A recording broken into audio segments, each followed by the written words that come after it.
In order to fill out your new patient packet, you will first click the button that says Fill Out New Patient Packet. Once the packet loads, you will need to fill out your name, address, and the various amounts of other fields throughout the packet.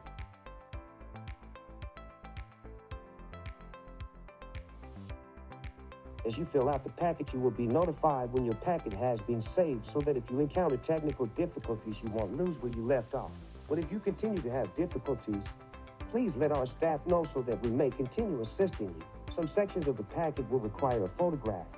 If you are on a mobile device, please click the button Choose File in order to upload the photo or to use your camera to take a picture.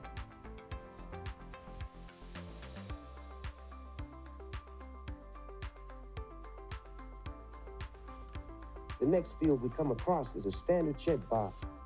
Just simply click on the box that applies to you. If you click the wrong box, then do not panic. Just uncheck the box and click the box that fits you best.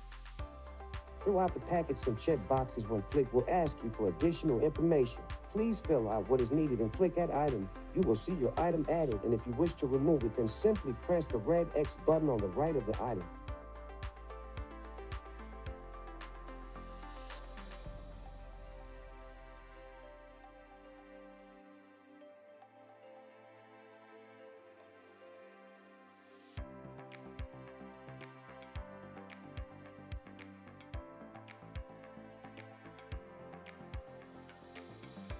Our next field is a multiple choice checkbox. Here we can select multiple checkboxes at once. Please check all the boxes that apply to you.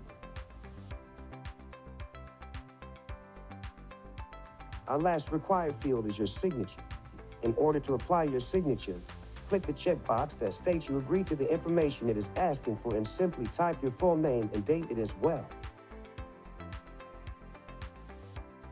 Once all the information on the packet has been filled out, click the Submit button. You will be greeted with a green check mark and are all set. In order to return to your patient page, scroll all the way to the top and click New Patient Packet Login, and you will be redirected to the profile page.